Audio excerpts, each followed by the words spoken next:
Est-ce que la campagne omnicanale existe? Oui, sous certaines formes. Il y a quelques années, on parlait de synergie des médias, on parlait de synergie des campagnes et de l'organisation des plans médias. Aujourd'hui, on parle beaucoup plus de device et de canal, mais c'est à peu près le même schéma.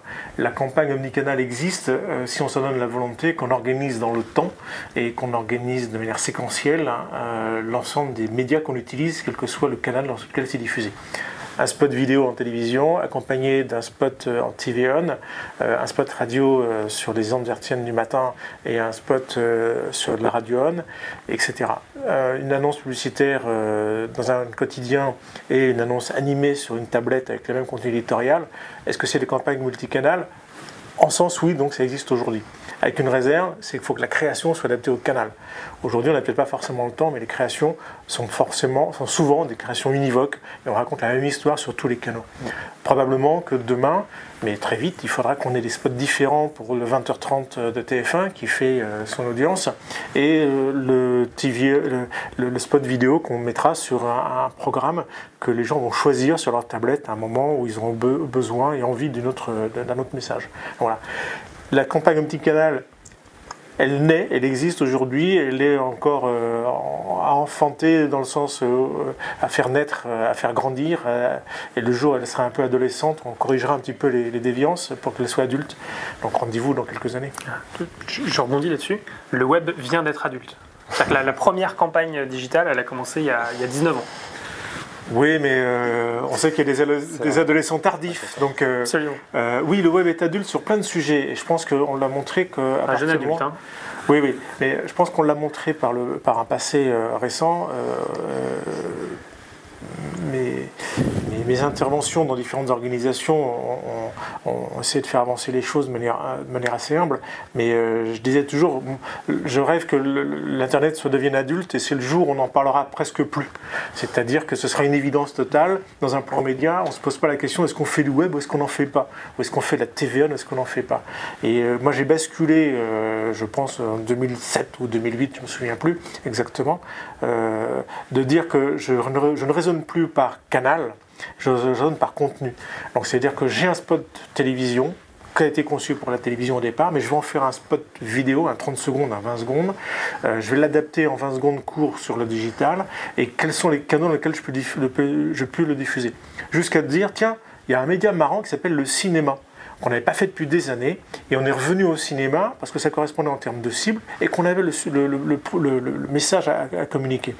Et donc on a un petit peu changé notre mode de réflexion avec l'agence et aussi avec nos patrons qui décident à un moment ou à l'autre de dire quels sont nos contenus à nous, publicitaires, éditoriaux, et on faisait du brand content sans le savoir probablement, et comment on peut le diffuser. Donc on a mis tous les canaux digitaux au service de l'ensemble de la création et au service des médias off classiques. Si la question c'est la campagne omnicanale, je reviens sur ce qu'on disait pendant la conférence, je pense que le terme nous induit un peu en erreur en fait, pardon pour le titre choisi par le BG, mais parce que omni quelque chose veut dire omniprésence, donc toujours présent de partout avec la même personne ou le même message. Et je pense que ça, ce serait une erreur que de voir les médias comme ça.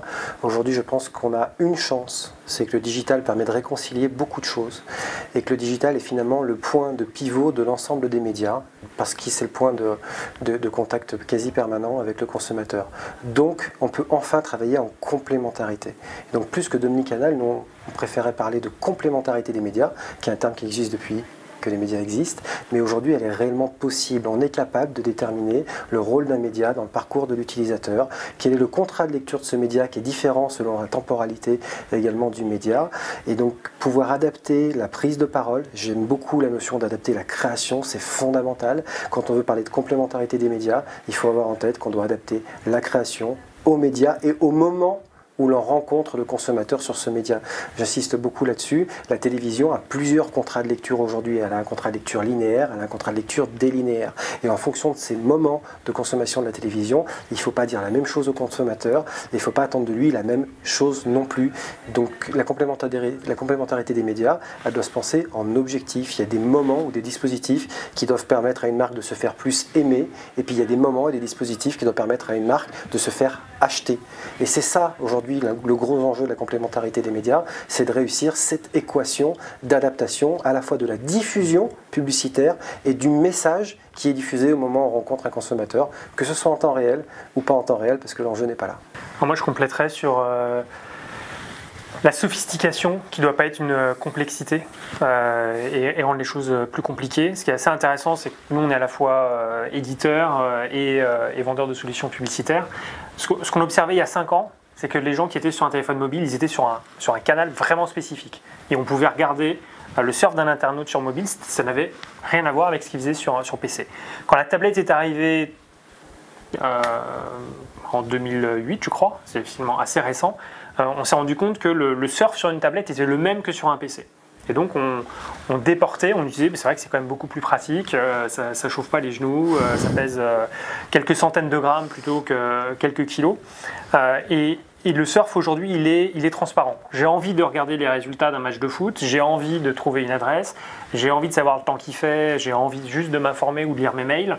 Je ne me pose pas la question en tant qu'utilisateur, est-ce que je vais sur un PC, une tablette, une borne, un mobile, je prends le device qui est le plus proche de moi. Et je pense que ce qu'il faut qu'on arrive à faire en tant que régie pour les annonceurs, c'est la même chose. Vous avez envie de toucher quelqu'un, et il ne faut pas qu'on rajoute une couche en se disant alors c'est de la vidéo donc il faut que je le fasse comme ci ou comme ça, mais d'apporter une solution qui est transparente, qui ne veut pas dire sans saveur, donc sans friction sur atteindre quelqu'un sur une tablette, sur un mobile, en vidéo, en search, en native, en brand content, en ce qu'on veut.